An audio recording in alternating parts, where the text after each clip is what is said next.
Those attending these hearings and viewing online are aware that our next expert speaker has presented previously. A testament to his expertise is that he will be doing so again right now. A chemist and laboratory manager, Kevin Ryan, was site manager for Environmental Health Laboratories, a division of Underwriters Laboratories, which at the time the World Trade Center's Twin Towers were built and carried out fire resistance tests on their structural steel components.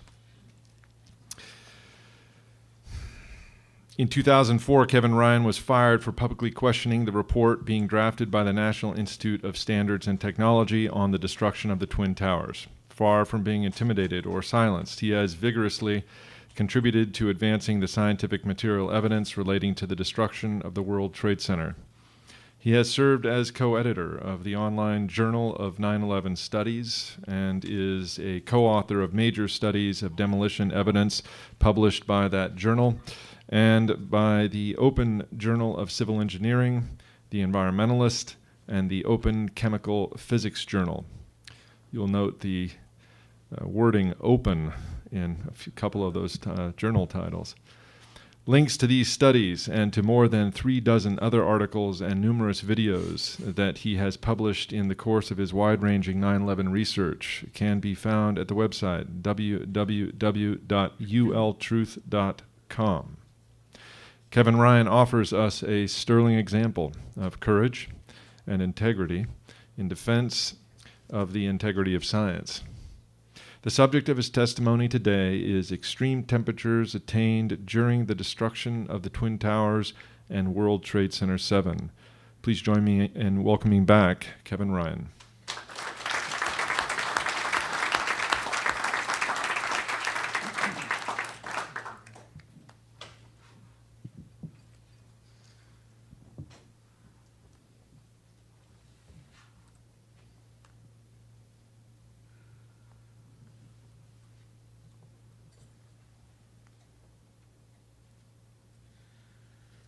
Thank you. Thanks again for being here. And I'm speaking twice due to the unfortunate circumstance that my colleague, Professor Stephen Jones, could not be here today. But I'd like to publicly thank him for his leadership and his great contributions, which we'll go through to some extent in this presentation.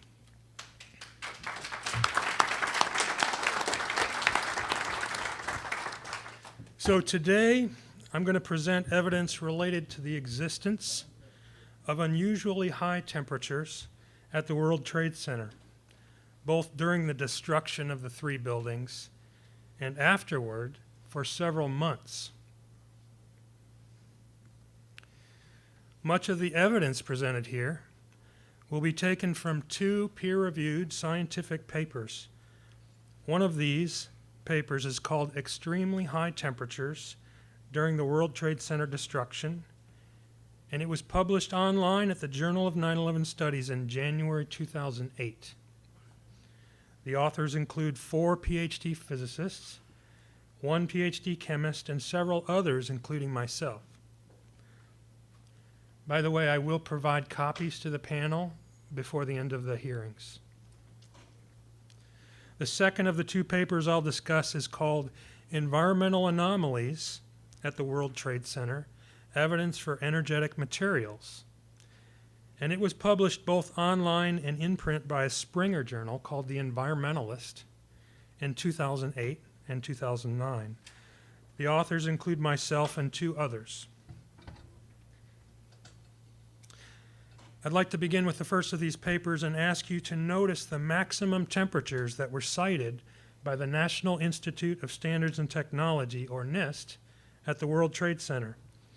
NIST reported gas temperatures as high as 1,000 degrees Celsius within its report on the World Trade Center destruction. It's important to note that these are gas temperatures, not the temperatures of solid materials. Others who have publicly supported the fire-induced collapse hypotheses for the buildings, like Professor Thomas Egar from MIT, have suggested the same maximum temperature, while still others have proposed a slightly higher temperature, gas temperature of 1100 degrees Celsius. But one problem with the maximum temperature cited by officials is that there are many eyewitnesses who claim that metal had been melted at the World Trade Center, and we know that could not have resulted from these temperatures. Here are just a few of the eyewitness statements that were made. The first one is from a man who worked for John Skilling, the design engineer of the World Trade Center towers. He said, "As of 21 days after the attack, the fires were still burning and molten steel was still running."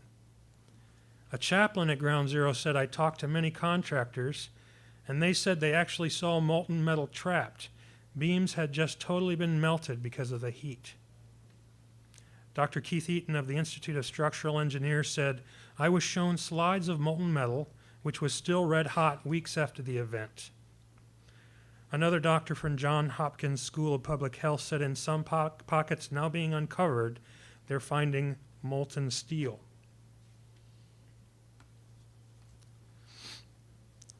NIST ignored all of these witness statements about molten metal. But I'd like to switch now quickly to a video you've heard tell about, just so you can hear directly from these. Hopefully this will work. From these firemen. Down below and you'd see molten steel running down the channel rails, like you're in a foundry. Yeah, like lava. Like lava. Down below and you'd see molten steel running down the channel rails, like you're in a foundry. Yeah, like lava. Like lava.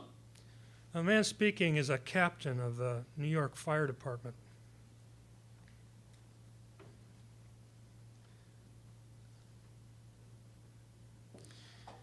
And this is what he said: molten steel running down the channel rail like lava. This is a photograph that I took of a chunk of a World Trade Center steel column. The sample was brought to my home by someone who received it from a Ground Zero cleanup worker. It's had some interesting features, but unfortunately did not come with a chain of custody explaining its entire history. But on the left here, you see molten metal pouring from the South Tower and being pulled from the debris pile at Ground Zero, the World Trade Center site. NIST said that they found no evidence of molten metal. But NIST said if molten metal had been present, it would have had to have been aluminum from the plane. This was not the case, as one can see from these photographs. On the right, you see the difference between molten iron or steel, which is yellow-orange, and molten aluminum, which is silvery gray when poured in the daylight. The temperature required to melt steel is 1,538 degrees Celsius, and it's far above the maximum gas temperature cited in the official report. So the solid temperature, evidence for solid temperatures, are much higher than what officials say the gas temperatures were. In a structural fire, steel temperatures lag behind gas temperatures for a number of reasons, including the thermal conductivity of steel, the effects of convection, and the fireproofing that's applied. Achieving a steel temperature of 1,538 degrees Celsius at the World Trade Center would require gas temperatures that are well above 1,538 degrees Celsius and far above the maximum of 1,000 degrees Celsius cited in the official U.S. government World Trade Center reports. And there is one reference here that I've made from the Structural Fire Protection ASCE Manual and Report on Engineering Practice. This is actually directly from that. It says, even in a testing furnace when air temperature is raised and quickly held at 1,000 degrees Celsius, and heat is not conducted away by a large building structure, it takes approximately 2 hours for protected steel to reach just 600 degrees Celsius. And remember, again, one of the towers fell in 56 minutes after impact. This and other indications demonstrate that the NIST reports do not address the evidence. I've seen evidence of the previously molten metal myself in the form of metallic microspheres that I found in nearly all the nearly dozen World Trade Center dust samples that I've examined. Here are photomicrographs that I took of the first examples that I received in 2007. So I receive, and you'll see, samples of World Trade Center dust, as do other independent scientists. And we extract particles from the samples of World Trade Center dust. Dr. Stephen Jones of Brigham Young University, who I mentioned, had been examining World Trade Center dust samples prior to myself, and I was interested in seeing what he had seen. These are some of the first examples of the particles I saw. After realizing that such findings could be used in a legal proceeding at some point in the future, we began asking that samples collected by these independent sources be accompanied by documentation that recorded the date, time, and other necessary information, including sample location. Each sample was provided with this information, as well as the signature of the collector and sometimes a witness as well. The process evolved into the use of a standard chain of custody form, which I've used for many years myself as a laboratory manager. Here's an example of one such chain of custody form for a sample I received. I've extracted the metallic microspheres and other paramagnetic particles from the dust in several ways. Now, panelists, you will, I believe, during the next presentation, be given an actual sample to look at. But if you can imagine a plastic bag with dust in it, the microspheres and other particles are extracted by sliding a magnet along the bag to collect them with a spatula. Or I found even better, taking a magnet, putting it in a plastic bag, inserting that in the first plastic bag, pulling it and inverting it, and that way capturing the paramagnetic particles. On the left here, you can see what the content of a typical World Trade Center dust sample looks like under a microscope. These photos are at 100x. On the right are photomicrographs of particles that were extracted with a magnet from the bulk of the same World Trade Center dust sample. At the top of that, you can see the many metallic-looking microspheres and other droplet-shaped metallic particles. Below that are examples of red chip-like materials and other metal-looking objects. And I took all of these photographs myself under a microscope. It's interesting to note that the United States Environmental Protection Agency, or EPA, once considered using iron microspheres as a signature characteristic to identify the World Trade Center dust. Here's a document that explains that briefly. For an unknown reason, EPA decided to not designate the iron spheres as a signature characteristic of the dust, despite the fact that it was known to be an unusual identifying characteristic of World Trade Center dust.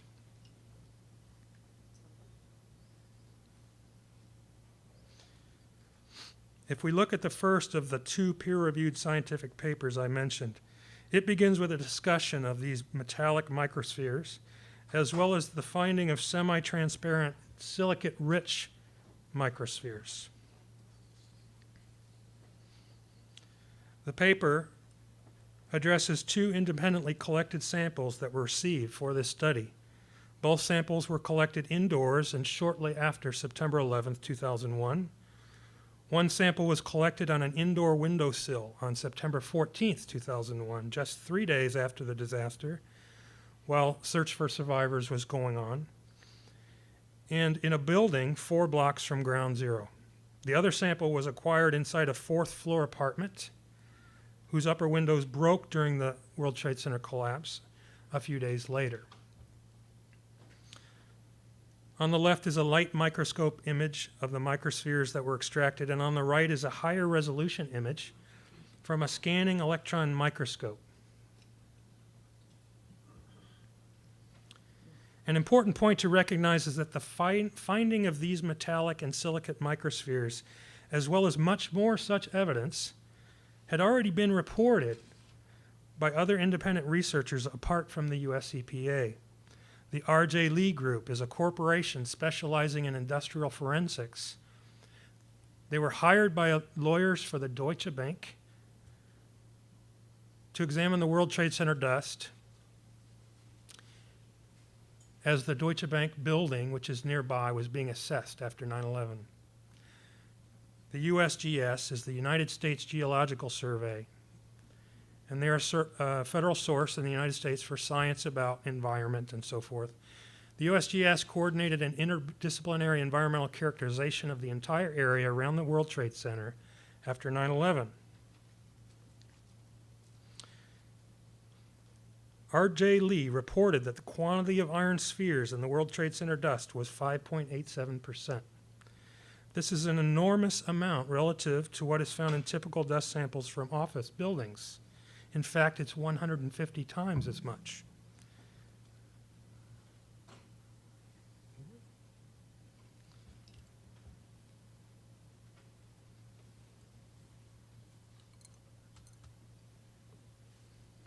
How were such microspheres formed? As with water falling or spraying through the air, molten metal forms spheres due to surface tension. The cohesive forces between liquid molecules are responsible for this. When a liquid is falling or sprayed through the air, the molecules at the surface do not have other like molecules all around them, and consequently they cohere more strongly to each other, those directly associated on the surface.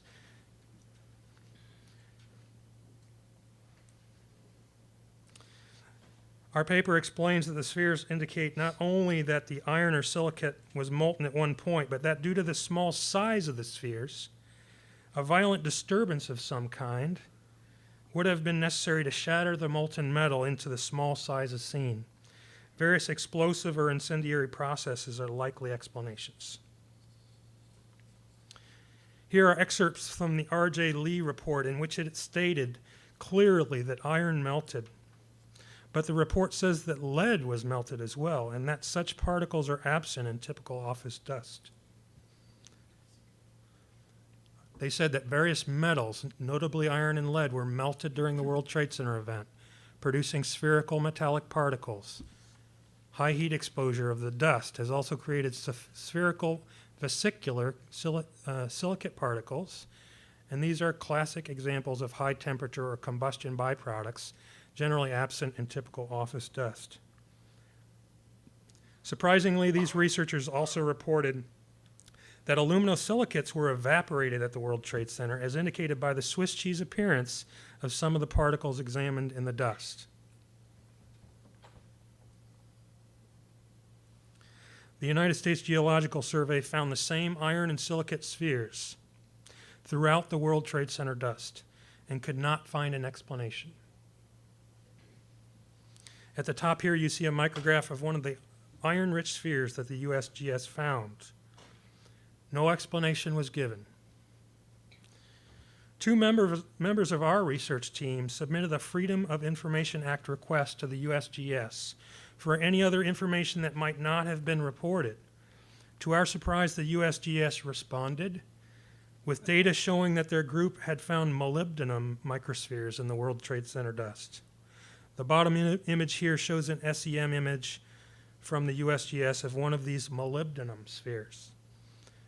To be clear, the presence of these molybdenum spheres indicates that there was molten molybdenum at the World Trade Center site, and the temperature required for this is very high.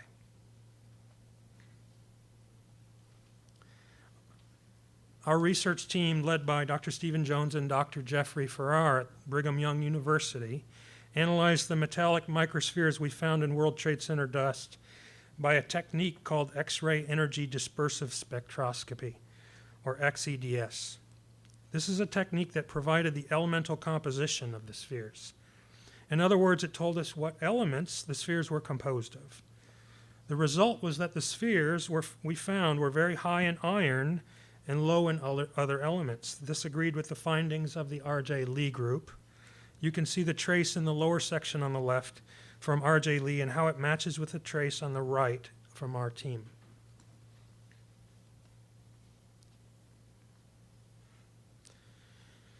The discoveries related to these high temperatures continued. R.J. Lee further reported that lead not only melted, it had volatilized. That is, lead had actually vaporized at the World Trade Center, according to the R.J. Lee Research Group. R.J. Lee reported that extremely high temperatures during the collapse caused metallic lead to volatilize, oxidize, and finally condense on the surface of mineral wool. They said that metals were vaporized at the World Trade Center during the event and either deposited on World Trade Center dust or deposited directly onto surfaces in the building.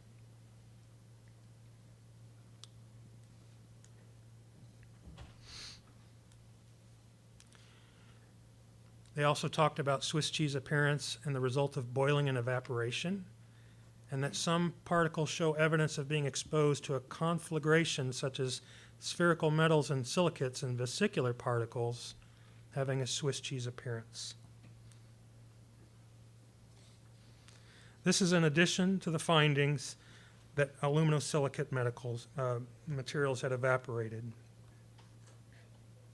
So this is the important point of all this, that the temperatures required to explain this evidence, listed here, cannot be explained by the temperatures given in the official reports on the World Trade Center. The temperatures required to melt iron, vaporize lead, melt molybdenum, and vaporize aluminosilicates give evidence for an environment at the World Trade Center that was nearly 2,000 degrees hotter than what official investigators reported.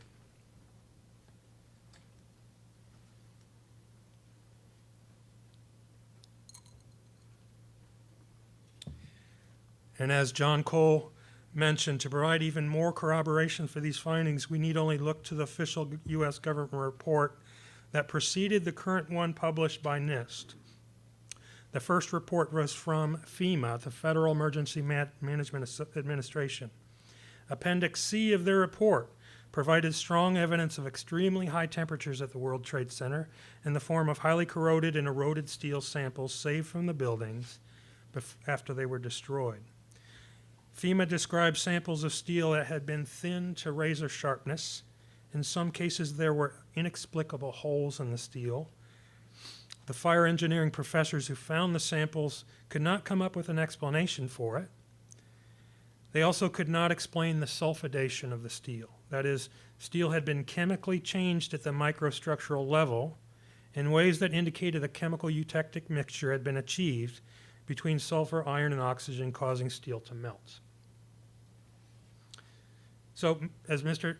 Cole has already covered this, I'll state again that the New York Times called these findings the greatest mystery of the World Trade Center investigation.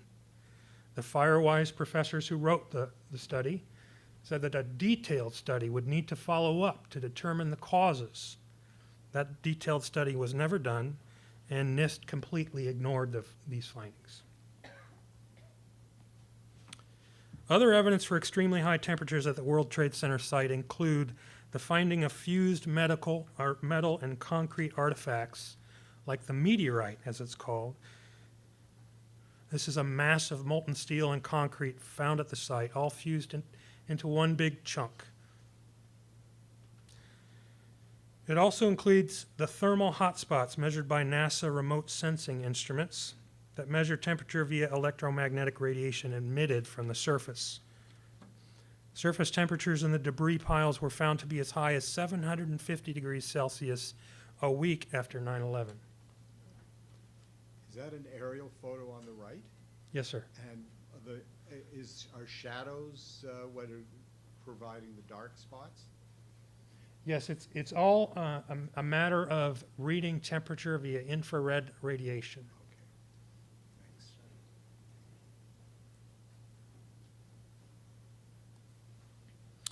As you've heard already today, there's an explanation for all this officially unexplained evidence. This explanation is that the thermite reaction was present and occurring at the World Trade Center on 9/11 and afterward in the pile at the World Trade Center site. The thermite reaction is an extremely exothermic chemical reaction between aluminum powder and a metal oxide. The metal oxide is typically iron oxide, which you can see here on the left with the reddish color. But it can also be copper oxide, molybdenum oxide, vanadium oxide, for example. The temperature at which thermite burns approaches 3,000 degrees Celsius for some mixtures, which would explain the evidence discussed so far in this testimony. The products of an aluminum iron oxide thermite mixture are molten iron and aluminum oxide, which quickly forms a white dust cloud as it cools.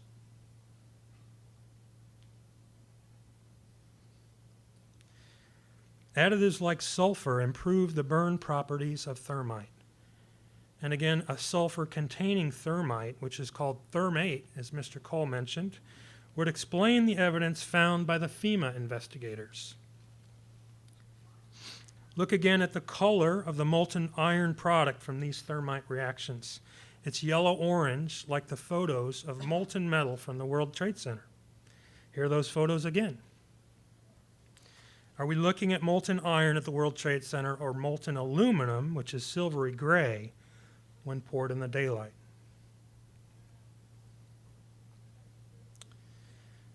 Some have suggested that a thermite reaction is the explanation for the molten iron, but it's an innocuous explanation because there was aluminum in the planes and rusty metal, or iron oxide, in the buildings. These innocent components of the buildings and planes might have caused the thermite reaction to occur, some have claimed. But unlike NIST, we actually tested that hypothesis. You can see here that a colleague poured molten aluminum over a rusty steel rail and found that the thermite reaction will not occur in that scenario. This was expected because thermite mixtures are powders mixed in an exact ratio that require a high temperature ignition device to ignite.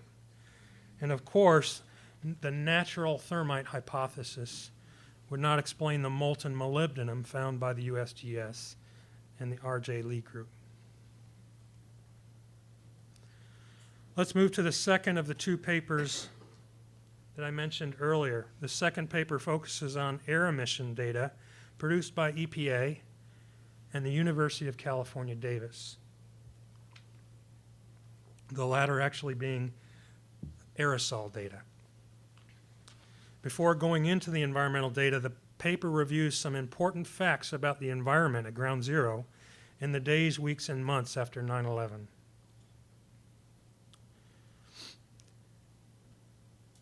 Those important facts include that the fires could not be put out and continue to burn in one place or another throughout the piles, even into February 2002.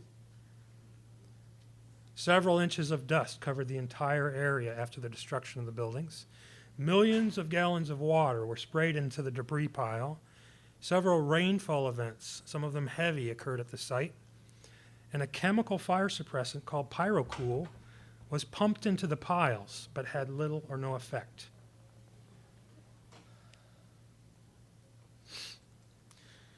Such fires are not typical of structure fires and cannot be explained by typical office fire phenomena. The EPA data was released to my local investigative group, which is called the 9/11 Working Group of Bloomington. After reviewing this data, I noticed that certain patterns in extreme emissions were occurring at the World Trade Center site. Here's an example of those unusual patterns. These 5 chemicals, all of the type called volatile organic compounds, or VOCs, exhibited spikes in detection on the same dates.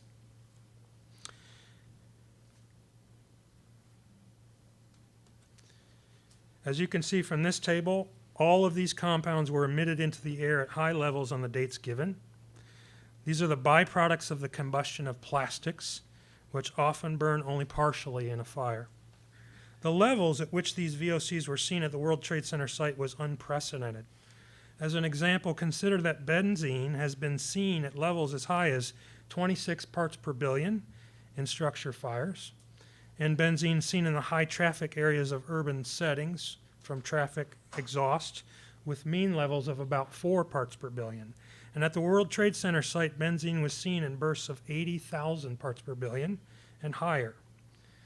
These VOC levels seem to indicate that plastics and other organic materials were burning to completion and more importantly, doing so very rapidly within the pile at ground zero. Similar spikes in other chemical compounds were seen, specifically spikes in detection of iron, aluminum, compounds of silicon, and compounds of sulfur, spikes in rare metals like vanadium.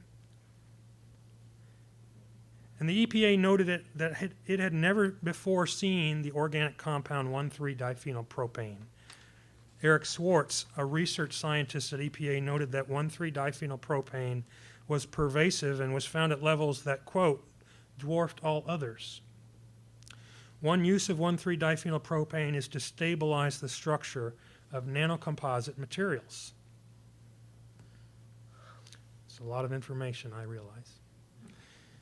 The graph at the top here shows the aerosol data produced by a team from the University of California, Davis, near the World Trade Center site in October 2001. Again, you see the corroboration of the EPA findings in that there are spikes in detection of silicon compounds and as well as aluminum and iron. You see to the far right there. Below this are statements from their report, which are important, in which they say several problems could not be explained. They say we see very fine aerosols, typical of combustion temperatures far higher than the World Trade Center collapse piles. Far higher than they expected, is what they mean.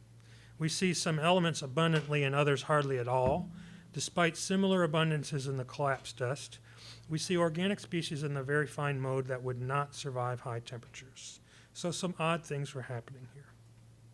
Most importantly, these spikes in detection. Kevin, could you just say a word on how that particular body of data was collected by the UC Davis people?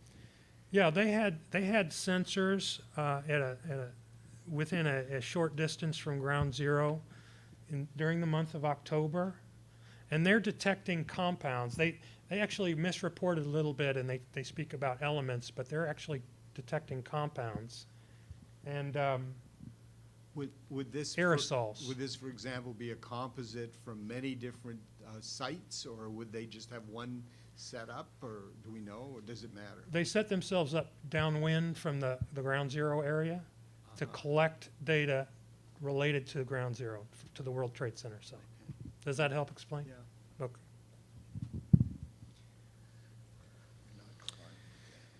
These data are compelling when one considers that there's a form of thermite that contains silicon compounds and organic materials, which you may hear about a little bit more in the next presentation. This is called nanothermite, or sometimes called superthermite. I'll leave the majority of the discussion to Dr. Harrett, but I hope you'll recognize a couple of facts. First, the compounds detected at the World Trade Center site in spikes and at extreme levels indicate the presence of violent fires occurring rapidly on specific dates. These compounds also match well with sulfur-containing thermate and with nanothermite. Secondly, the official investigators are not willing to examine or even discuss these data.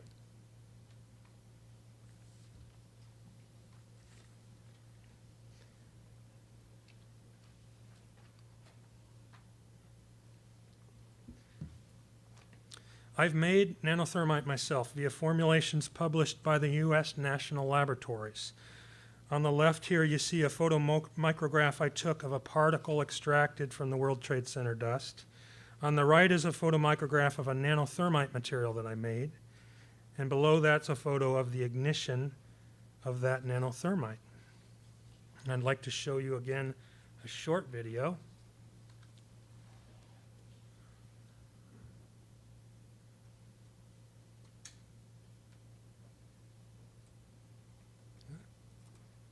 There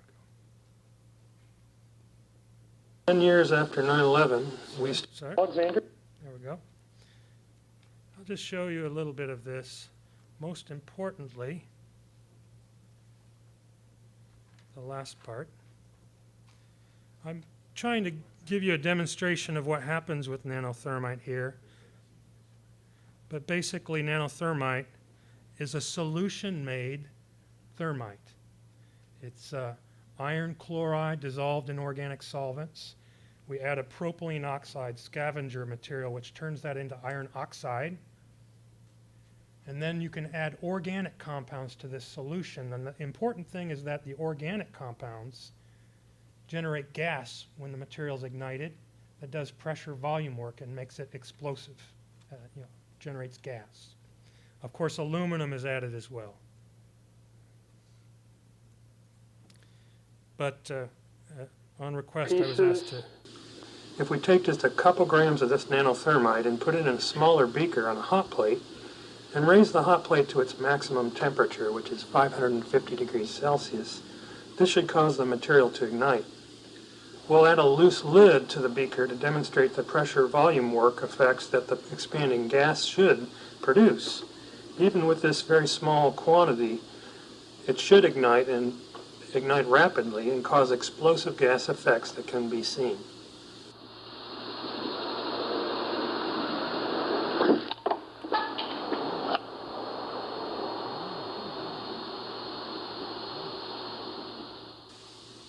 Let's look at it again. As expected, we did see rapid ignition, less than a second to ignite at all, and rapid gas expansion.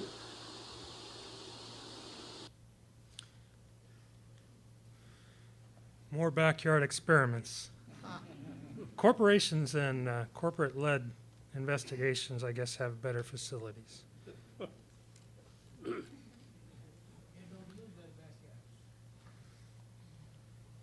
When we look, this is an important point, when we look at the ignition residues, they're strikingly similar to the appearance of the World Trade Center dust particles that were extracted with a magnet from the bag. Both are the same colors, they show the same metallic microspheres, and both exhibit the same kind of vesicular formations that suggest high temperature reactions or explosive effects.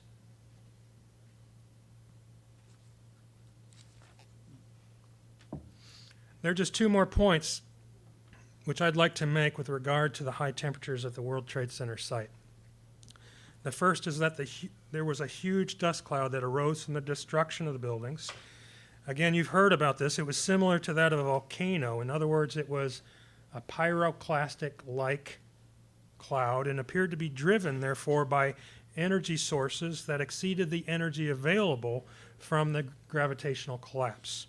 Calculations done by researcher Jim Hoffman, based on photographs of the size and distribution of these clouds, have confirmed that the energy is not accounted for by gravitational effects alone. If you'd like to see that, it's at the site 911research.com.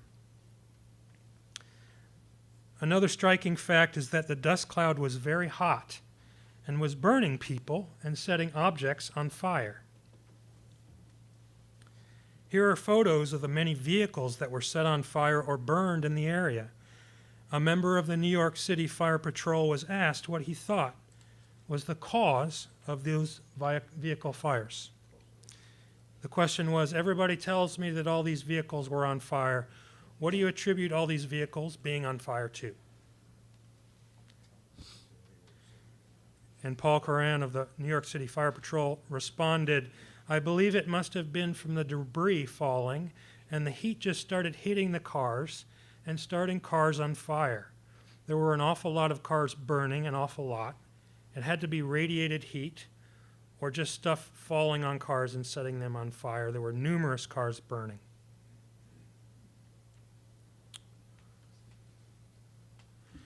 There were also many witnesses to the cloud being very hot and burning people as it passed by.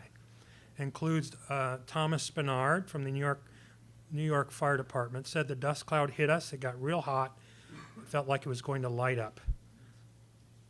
Another man said a hot, solid black wave of heat threw him down the block. Another said a hot, billowing cloud of death chased us through the narrow streets of lower Manhattan. Another man said some hot stuff went down his back, and he had first and second degree burns on his back from that. Another said that he was running and stuff was coming down. He could feel the heat. I didn't make much farther. It was really hot because this time there was a fire. I know that because my neck was burned. Here are more witness statements to that effect. One man said that his socks were on fire from running through this cloud. Another said that he ran west somewhere and got blown off, got burned on the back of his back. Another said the smoke was hot and that scared him. This is a paramedic. An incredible amount of wind, debris, and heat. A huge blast of hot wind, gusting, and smoke and dust of all kinds hitting him. The super hot wind, and so forth.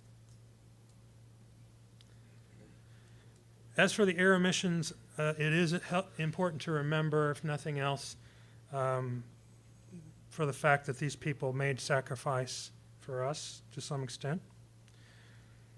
That there are many thousands of people who responded to the tragedy in New York by working to search for survivors, clean up the site, and get Lower Manhattan back into working order. Thousands of these people have become sick and are dying from the exposure they had. The U.S. government ignored them for many years and finally passed a bill last year providing limited medical support. In conclusion, I think this is the evidence that needs to be considered. There are photographs and witness testimony of molten metal at the World Trade Center. This cannot be explained by the temperatures given by the official reports. There clearly were extremely high temperatures evidenced by metallic and other microspheres, evaporated metal, and silicates in the World Trade Center dust. FEMA reported findings of eroded steel and sulfidation, which have not been explained officially. NASA provided images of high surface temperatures, again not explained.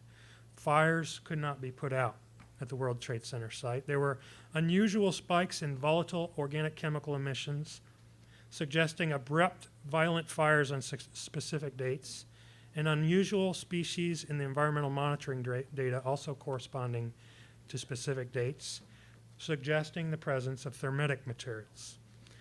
There were high temperature problems noted by the University of California Davis team, and there are similarities, again, throughout all of this to products of thermate and nanothermite. These vehicles were burned as if something passing through the cloud was setting them on fire, and there are many witness testimonies to a hot wind and cloud. So thank you. Thank you, Kevin Ryan.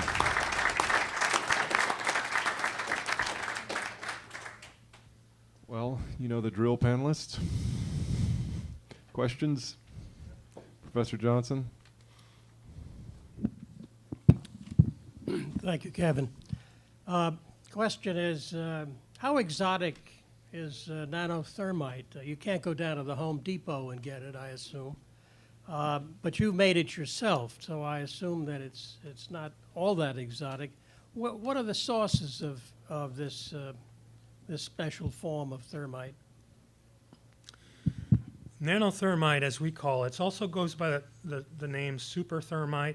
It's a form of a metastable intermolecular composite as well, sometimes called energetic nanocomposites.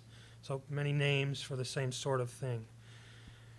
They began to be developed in the early 90s, largely by the U.S. national laboratories of the Department of Energy, Lawrence Livermore National Laboratory, Los Alamos National Laboratory, and so forth. As far as the ingredients, it depends. There are different types of nanothermite. You can have nanothermite that's made in the same way that thermite is made in terms of just simply being a physical mixture of powders. In this case, the powders are very difficult to make on the nanometer scale. There's certain techniques, for example, something called arrestive reactive milling, very high-tech technique. But the methodology that I used is called sol-gel nanothermite. So it's a solution that gels, sol gel. And this is the type developed by the national laboratories at Lawrence Livermore. And so the difficulties that I had, and I did have difficulties, obtaining nanoaluminum is not necessarily easy, and it's not necessarily of high quality. Nanoaluminum will passivate very quickly. It'll oxidize the surface, causing it to be less reactive. But there are also chemicals that are expensive. Propylene oxide is a flammable and carcinogenic chemical required in this process. Can't be delivered to your home, so you need to have a place you can have it delivered. Viton is a chemical that I used. I had to go through the Dow distributor and pay a fairly high price and explain that I wasn't trying to steal their patent for the fluoroelastomer. So you have to have persistence, a few dollars, and mainly just the desire to make it happen. But yes, it could be done. You could do it yourself. Yes. Professor Lee? Is it the case that nanothermite or thermite is one of the prime elements or the prime devices used by controlled demolition experts to cut through steel girders? No, I would say absolutely not. And in fact, I think what's important here, though, if I may, is that we're not really talking about a demolition theory. We're talking about a deceptive demolition theory. And nanothermite can be used in a number of ways, for example, to provide fire that wouldn't have otherwise been there, for lack of oxygen, for example. They can also produce explosive effects, and it can be hidden to some degree, maybe better than other things. So why are we devoting so much attention to it if it's not would have nothing to do with a demolition hypothesis? So I tried to answer that. We really don't have a demolition hypothesis. We have a deceptive demolition hypothesis. In my opinion, people did not say, it wasn't a question, we're going to demolish the World Trade Center towers. The question was, how are we going to demolish the World Trade Center towers and make it look like planes caused the towers to fall? So then we're looking for things that can be applied to the World Trade Center towers, producing less sound, perhaps, like thermite, that can be hidden underneath fireproofing or within columns, poured into columns. These are speculations, of course. But I think it's important to remember that the intent appears to be to deceive us into thinking the planes brought the towers and Building 7 down, when in fact it was some other sort of high technology affair.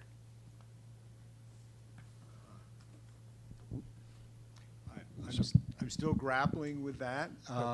That suggests that let's put it this way, that the presence of nanothermite is not a fingerprint of a controlled demolition. I think we've agreed on that. So here's an analogy I give. So we've found residues that appear very much like nanothermite, and I think in the next presentation you'll see a stronger conclusion to that. We've found metallic microspheres that form on these red chips, look just like nanothermite residues, in fact have the same chemical fingerprint of thermite residues. So it's like, the analogy I use is that scientists believe that Saturn's moon Titan, there's a moon around Saturn, has an atmosphere containing methane. They only have one real strong clue about that. That's the wavelength of the light being received at the Earth. They don't argue about it, though. Nobody says, how did the methane get there? Why is it there? They know it's there. So it's the same sort of thing with this evidence. If we find the residues of thermitic materials in the World Trade Center dust, we have evidence for the extreme temperatures that really are only explained by thermitic materials, unless someone else has a solid, experimentally proven hypothesis that could compete. We're stuck with the idea that we found thermitic residues in the World Trade Center dust. We can't deny that. We can't necessarily say, well, controlled demolition people, they don't use nanothermite to bring buildings down. It's the same as with the moon. The other moons don't have methane on it, so Titan couldn't have it on it. Do you see the analogy I'm trying to make? Does that make sense? Okay. I'm working on it. Okay. Mr. Kevin Ryan, we have heard the important and complementary scientific inquiries by Kevin Ryan, Richard Gage, David Chandler, Graham McKean and John Cole, that have provided support to the theory of controlled demolition, whose cause is not unequivocal: bomb, fires, termites, explosives.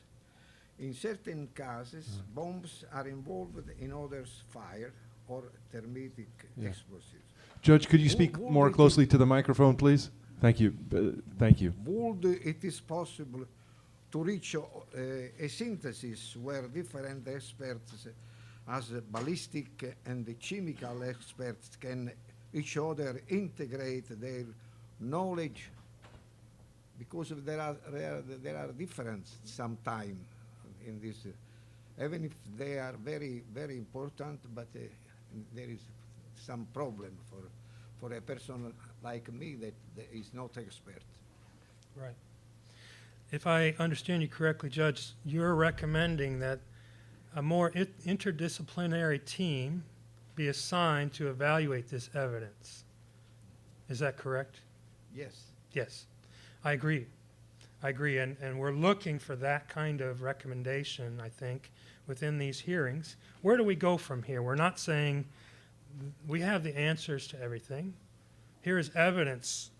Here's evidence that the official investigations did not address, that an alternative hypothesis is beginning to form but is not complete. And so where do we go from there with this? Okay. Thank you. Yeah, Professor Johnson. It's my understanding that NIST has had some considerable experience working with nanothermites. They have done a lot of work with these materials. Was there any mention in any of the reports coming out of NIST looking for nanothermite? No, good question. Perhaps a leading question. I happen to have written a paper looking into that very subject. But I wondered myself how the NIST folks could not imagine an explosive thermite, because it had been being developed at the Department of Energy for many years, 10 years before 9/11. NIST was participating in those studies. NIST directors were writing papers with the world's leading nanothermite experts. NIST, their largest contingent of non-government employees was a corporation called Science Applications International Corporation, which has more ties to the major features of the 9/11 events than I could have predicted, from providing the information to capture Khalid Sheikh Mohammed, to providing the explanation for the 1993 World Trade Center bombing, for participating to the NIST World Trade Center 9/11 investigation, SIC, and they're also experts in nanothermite. They're one of their subsidiaries even does research on the ignition of nanothermites with lasers, for example.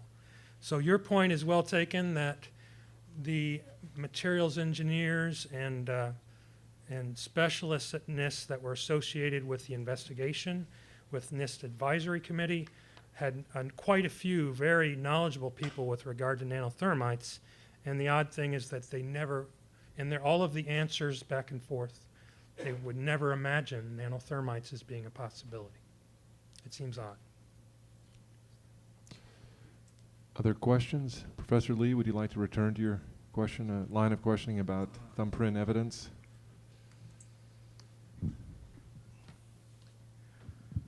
Okay, so here's what let me play back to you what I got. Okay. And I'm not sure I'm on the wavelength about the moon of Titan and Okay. so on. But is it the case that certainly, for starters, the presence of nanothermite or thermitic residues is proof positive that the temperatures in the fires were way beyond anything that could be produced by jet fuel or office materials burning? Okay. Is that No, where I we're would at? say I would say the Okay. presence of molten metal, the presence of molten molybdenum, the presence of vaporized lead, vaporized aluminosilicates are strong evidence from independently from anybody questioning 9/11, strong evidence that extreme temperatures existed far beyond anything reported by official investigators. That's established. I That, think. oh, that's all there, but is nanothermite one piece of that puzzle? That's a, Professor Lee, that's a hypothesis that because now we've searched through the World Trade Center dust and found these magnetic particles that match in many ways the characteristics of nanothermite, that nanothermite, from my presentation, see, you haven't gotten the whole story yet, of course. There's a whole nother paper that essentially establishes conclusively that nanothermite is present in the World Trade Center dust. I haven't mentioned that at all. I'm kind of leading up to the next presentation. All right. But so I can understand you might be being confused that maybe I'm trying to establish that here. All I'm kind of doing is introducing it. Okay. Uh-huh, okay. I pass. Professor Jenkins. I don't have a question, but I have a brief comment. I appreciate the care that you've shown in this presentation and the analytical skill that you have shown us. Thank you.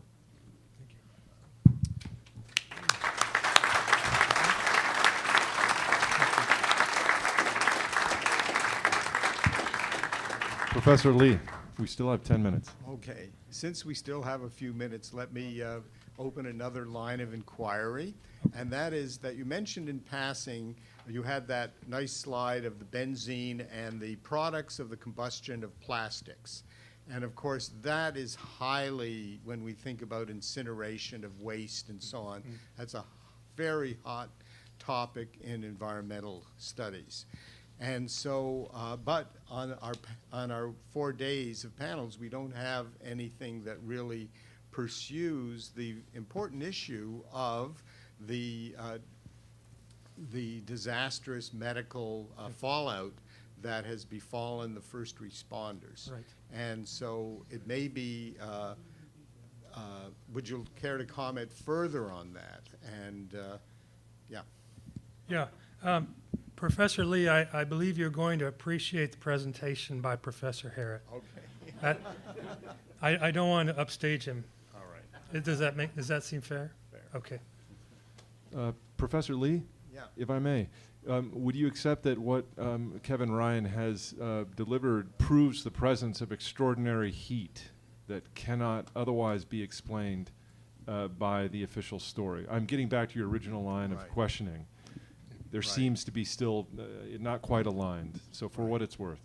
Yes, and so by adding that it's the molybdenum and the other evidence and the molten metal, that certainly struck me back in 2001, that was pools of molten metal in the rubble weeks and months after the event, that suggested something that there was no official explanation for at all, and then it seemed to have been completely ignored in the, so you've definitely put that into the mix and on the table.